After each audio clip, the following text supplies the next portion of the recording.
Whether you call it flicker, pulsing, or strobing, the artifacts caused by artificial electric light being out of sync with the frame rate and shutter angle of the motion picture camera is almost never desired. Unless perhaps you want it to look like Saturday Night at the Disco. We've all seen it, hopefully not unexpectedly in our dailies, what we will collectively refer to as flicker. The problem is that what we generally think of as continuous light sources are actually pulsing with the alternating current of the power source. When the pulsing is out of phase with the motion picture camera's shutter and frame rate, all sorts of flicker, pulsing, banding can unintentionally show up in the picture. The cause of flicker that I will be concentrating on here is shooting high frame rates illuminated by incompatible light sources. Shooting higher frame rates requires more light, and unless you're shooting day exterior, very high frame rates require a lot of electrically generated illumination. My friends who run the allied lighting companies, Sunray and Film Gear, Ron Dahlquist and Hans Lau, approached me recently and said they were getting a lot of questions from their customers in regard to what units, frame rates, and shutter speeds were advisable to avoid flicker.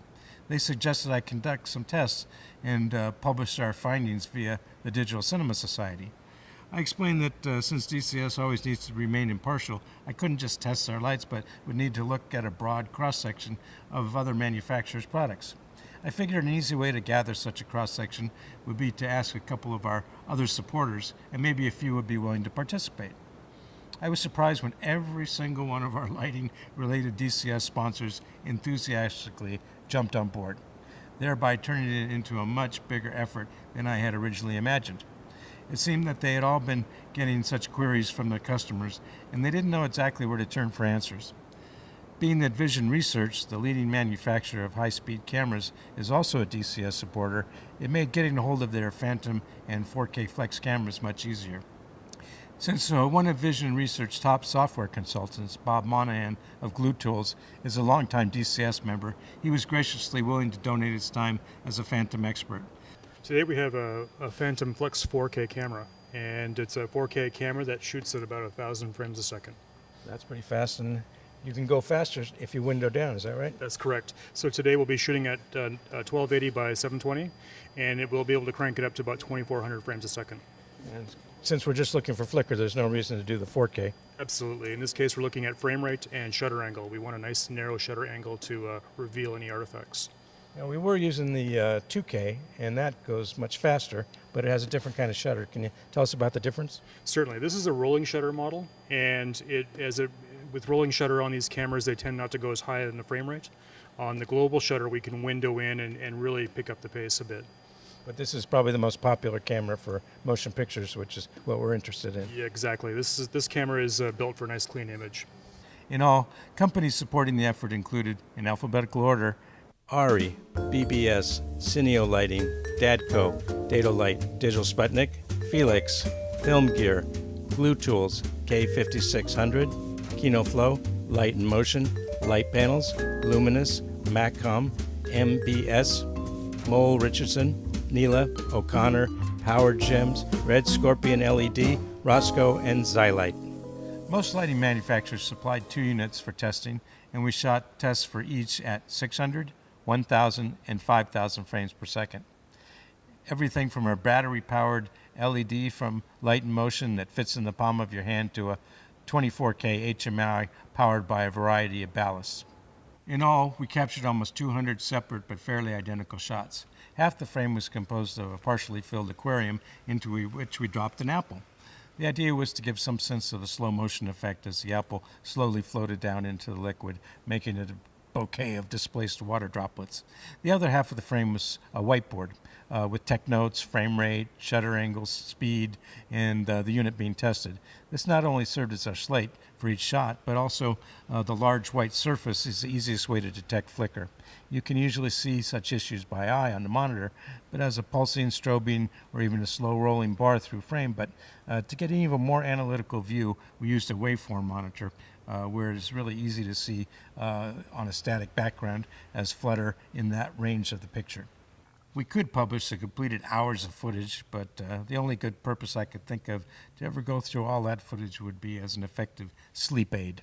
So instead, we have selected samples that will illustrate our findings and give the broad strokes about what we discovered in the process. Except for Saturday Night at the Disco shot, where we tried to create flicker by shooting off speed using known culprits like an HMI with a magnetic ballast, a small tungsten unit, and a fluorescent with a legacy ballast, we were almost always trying to pick settings that would avoid the problem. 600 frames per second was selected as a multiple of 60 cycles that we were using for our power, as was 1,000 and 5,000 frames per second. We selected 180-degree shutter on the camera for the 600 frames per second, since it is the most common in normal cinematography. For the 5,000 frames per second, we sometimes had to rack the shutter angle as close to 360 degrees as we could. The resulting longer exposure helped give us enough illumination with the smaller units, and it also helped us to blend the light cycles to hide any visible flicker. So one takeaway is that if you can live with motion blur, a wider shutter angle can be a trick to help you avoid flicker. Although LEDs still have some degree of problems delivering a full color spectrum, they have tremendous advantages in that they draw very little power, stay pretty cool, and are generally easy to use. Since they're rapidly gaining acceptance for motion picture lighting, we thought it worth testing them for flicker. In broad terms, LEDs perform very well in this regard. However, I do need to note a couple of exceptions.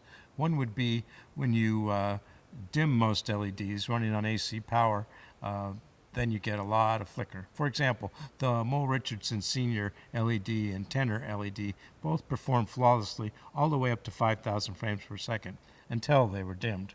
So another lesson learned is that when using LEDs for high-speed photography, keep your fingers off the dimmer. While it's true that it's a problem to dim most LEDs, there was one exception, and that was Digital Sputnik. Apparently, they use a power supply that is not pulse modulated, so when we tested their lights, even all the way down to 10%, we had absolutely no flicker. But you need a lot more light anyway when you're shooting high speed, so you probably wouldn't be dimming your lights too much anyway. In fact, shooting at 5,000 frames per second with a 90-degree shutter, as we did with the Mole LEDs, requires about 8.5 times the light to get the same exposure, or in stops, an f/22 becomes an f/1.2, the full range of a super speed lens. With a couple of exceptions like the Red Scorpion LED, which puts out a blinding amount of flicker-free light, and some of the units from Luminous, which I'll get into more detail later, most LEDs are not able to give an exposure of the magnitude of illumination needed for those kind of high frame rates. We're not able to get enough exposure even on the whiteboard, much less being able to see our apples falling and splashing. Instead, for the smaller units, we aim the lights directly into the lens. Just for fun, knowing the small LED light in motion Stella 7000 was rugged and completely waterproof, we actually dropped it into the water instead of the apple. Although we did in fact occasionally see some flicker with a number of these smaller LED units, they're not really the kind of lights one would choose for extremely high frame rates. For that kind of light output, one would typically turn to a larger unit. Although LED technology is certainly starting to eat into the domain of HMIs for cinema lighting, extreme high frame rate shooting is one area where HMIs can sometimes be the better choice. This is a 24K HMI for Knell. It's basically the biggest gun you have in the arsenal. And HMIs are still necessary when you have large-scale productions. There's really no other technology, lighting-wise, that has as many lumens per watt that you can scale up to 24K. Now, I understand it gets pretty complicated. There's a lot of variables. Can you tell us what some of the variables might be?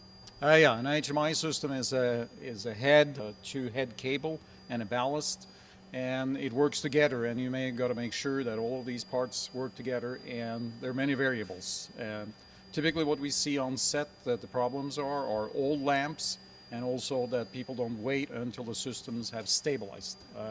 They typically take from 15 to 25 minutes to get up to temperature, and before they get up to temperature, they have artifacts that you don't want to see on camera. Old globes is typically the biggest problem. So if you do HMI with high speed, get some new globes in. Spend that money. New ballast technology is helping, and the smaller HMIs, including a 1600 watt Joker from K5600 and a 400 watt 400D from Datalight, Both utilized 1000 hertz ballasts and did really well in regard to flicker. It gets considerably more complex when entering the world of large HMIs. For example, it's more than just using a square wave ballast. The power frequency of the ballast must sometimes be carefully adjusted down to the decimal point to get rid of any flicker. ARRI and Power Gems both make such adjustable ballasts specifically designed to avoid flicker. However, it can even sometimes depend on whether the globe is vertically or horizontally mounted. Even given the complexities of large HMIs, they remain a popular choice for shooting extremely high frame rates for motion pictures. And this is partially due to the fact that they are more readily available in most productions' lighting packages.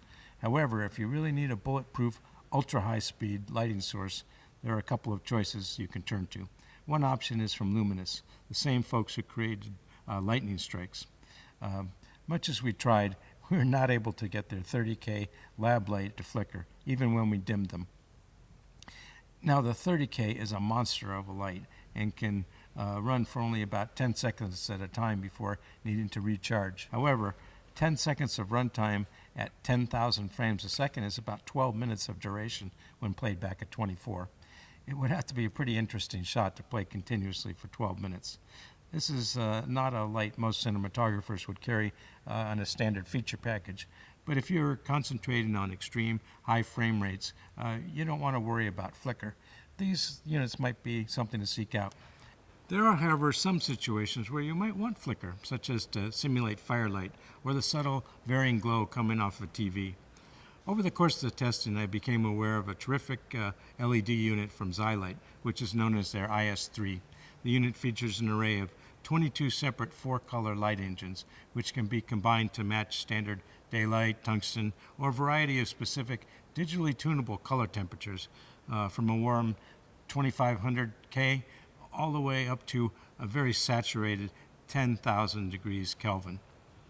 However, the 22 LEDs can also be fired independently to create various flicker effects, which can be wirelessly controlled from an iOS device such as an iPhone or an iPad. Many common effects have been pre-programmed into the free iOS app, such as a very believable police light effect or a nightclub strobe. I should also mention that the unit performed very well when we were trying to avoid flicker, with no issues all the way up to 5,000 frames per second. And it was still bright enough to light the shot, where most of the other small LEDs were not. So to summarize our conclusions and recommendations, most LEDs perform pretty well in regard to avoiding flicker, at least up to the speeds where their output provides adequate illumination. They all played pretty well at 600 frames per second with a 180-degree shutter, but occasionally we would see some flicker at 5,000 frames per second, which is where you would probably want to think about using a larger unit anyway. Number 2, don't try to dim LED lights running on AC. Some of the smaller units are okay because they convert to DC, and also Luminous products are pretty good, and Digital Sputnik because they don't use pulse modulated power supplies. But for the most part, if you're using LEDs, stay away from the dimmer to avoid flicker. Number 3, the easiest place to detect flicker is against a static light background. You can usually see it by eye on a regular monitor, but to get a more discerning view, consult a waveform monitor and look for the lines which should be static on a locked shot. 4, if you're experiencing flicker and can deal with motion blur, open the shutter angle, or in other words, reduce the shutter speed to get as close to 360 degrees as you can. Number 5, try to shoot at frame rates that are multiples of the power cycles of the mains. For example, with a 60 hertz power source, as we have in the US, 120 frames, 240, or 600 frames per second should work better than, say, 537 frames per second. Number 6, if you do try to use LED tube lighting system for the higher output they provide, stay away from the quasar tubes. Number 7, using a camera with a global shutter as opposed to a rolling shutter didn't really solve any issues. Flicker would show up either way, albeit in a little bit different form. It might be a slow horizontal bar rolling through frame as opposed to fluttering the highlights, but it didn't really solve the problem. 8, try to test in advance with the exact units at the settings you'll be using for any critical shot. I can tell you we learned a lot in the process of conducting these tests, and certainly appreciate all the DCS supporters who donated their time to participate and their equipment to be tested. Most of all, though, I need to thank the volunteer crew who worked tirelessly with me for several days to capture footage with so many different lights and settings. So thank you guys, and thank you guys for watching.